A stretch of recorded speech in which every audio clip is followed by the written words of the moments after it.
যৌবন যার সমাজ বিনির্মাণ করার তার শ্রেষ্ঠ সময়।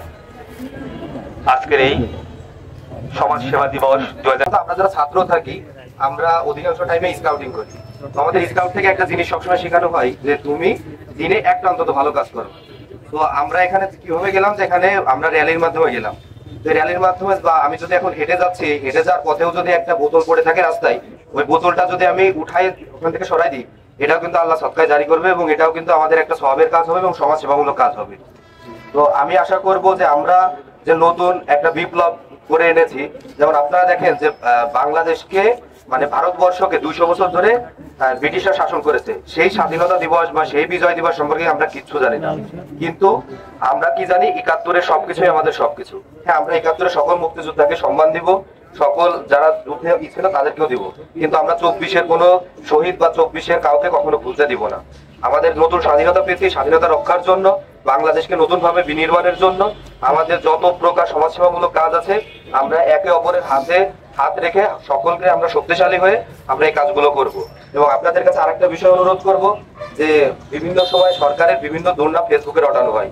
যেমন আজকে আলুর দাম 200 টাকা হয়েছে বা 500 টাকা হয়েছে, ওইটা আমরা ফেসবুকিং করতেছি খুব আকারে, কিন্তু আলুর দাম যখন 20 টাকা নেমে আসছে তখন আমরা কিন্তু এগুলা দিচ্ছি না। তো এই জিনিসগুলোর প্রতি আপনারা একটু নজর রাখবেন এবং সর্বোপরি আমরা একে অপরের সকলে মিলেমিশে যদি কাজ করি তাহলে নিশ্চয়ই সমাজসেবামূলক একটা বড় ধরনের কাজ হবে। এবং সেই সাথে আপনাদেরকে আমি সমাজসেবার কাজের বাইরেও আরেকটা দাওয়াত পৌঁছে দিচ্ছি আপনাদের কাছে। বৈষম্য বিরোধী ছাত্র আন্দোলনে মোহাম্মদপুর উপজেলায় 2 জন শহীদ হয়, শহীদ সুমন এবং শহীদ আহাদ। এই 2 জন সহ বাংলাদেশের সকল শহীদদের স্মরণে আগামী 8 তারিখ আমাদের তাফসির মাহফিল এবং কাওয়ালি সন্ধ্যা ও ইসলামিক নাটক সন্ধ্যার আয়োজন করা হয়েছে। এটা আমিনুর রহমান কলেজে বাদ জোহর থেকে শুরু হবে, তাফসির মাগরিব পর্যন্ত চলবে এবং মাগরিবের পরবর্তীতে কাওয়ালি সন্ধ্যার আয়োজন করা হয়েছে। ওইখানে কাওয়ালি চলবে, যেখানে মেয়েদেরও বসার ব্যবস্থা করা হয়েছে মহিলা কলেজে এবং ছেলেদের জন্য আমিনুর রহমান কলেজে। তো আপনারা এই দাওয়াতটা আপনাদের মাধ্যমে সকলকে পৌঁছে দিন এবং আমাদের জুলাই বিপ্লবকে রক্ষা করার জন্য আমরা সবসময় চাইবো আপনাদের সকল ধরনের সহযোগিতা। এই বলে আমি আমার সংক্ষিপ্ত বক্তব্য। যৌবন যার সমাজ বিনির্মাণ করার তার শ্রেষ্ঠ সময়। আজকের এই সমাজ সেবা দিবস 2025 এর প্রতিপাদ্য বিষয় হচ্ছে নেই পাশে কেউ যার সমাজ সেবা আছে তার। আমি এই লাইনের সাথে সুর মিলিয়ে বলতে চাই, ছাত্র সমাজের পক্ষ থেকে বলতে চাই, নেই পাশে কেউ যার ছাত্র জনতা আছে তার। আমি আমার বক্তব্যের শুরুতেই আমাদের জুলাই আগস্ট গণ অভ্যুত্থানের মোহাম্মদপুরের শহীদ আহাদ ও সুমনকে স্মরণ করছি। আমি আরো গভীরভাবে স্মরণ করছি এই জুলাই আগস্ট গণ অভ্যুত্থানে যে 2000 প্রাণ অকাতরে জীবন দিয়ে আমাদের দেশকে নতুন করে স্বাধীন করেছে, তাদের প্রত্যেককে আমি শ্রদ্ধা ভরে স্মরণ করছি। এবং যারা আহত হয়েছে, অঙ্গ হারিয়েছে, চোখ হারিয়েছে, তাদের প্রত্যেককে আমি শ্রদ্ধা ভরে স্মরণ করছি।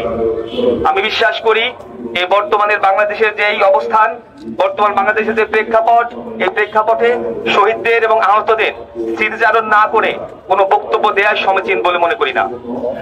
আমি এই সমাজ সেবা বিষয়ে আমি 2টা কথা বলতে চাই। প্রথম কথা হচ্ছে সমাজ সেবা। সমাজটা আসলে একটা অ্যাবস্ট্রাক্ট ওয়ার্ড, অ্যাবস্ট্রাক্ট নাউন। সমাজ আসলে কি? সমাজ হচ্ছে কয়েকটা বিষয়ের সমন্বয়। সমাজ বলতে আসলে কি বোঝায়? সমাজ যেমন ব্যক্তি পর্যায়ে, সমাজ তেমন প্রাতিষ্ঠানিক পর্যায়ে, সমাজ যেমন পরিবার পর্যায়ে, সমাজ তেমনই পরিবেশ পর্যায়ে, সবকিছু মিলেই সমাজ। সমাজ সেবা শুধু অর্থ দিয়েই করা যায় বিষয়টা এমন না। সমাজ আমরা প্রত্যেকেই, যারা অর্থবিত্ত নই, যারা মধ্যবিত্ত, যারা ছাত্র শ্রেণী, শিক্ষক শ্রেণী, প্রত্যেকেই সমাজ সেবা করতে পারি। কিভাবে করতে পারি? সমাজ সেবা শুধুমাত্র একটা হাসপাতাল বা স্কুল কলেজ প্রতিষ্ঠা করাই নয়। সমাজ সেবা আমাদের যেমন নভেম্বরের 1 তারিখ থেকে মোহাম্মদপুর থেকে শুরু করে সারা বাংলাদেশেই পলিথিন নিষিদ্ধ করা হয়েছিল। এই পলিথিনকে না বলুন, পলিথিন ব্যবহার না করাও সমাজ সেবার অন্তর্ভুক্ত।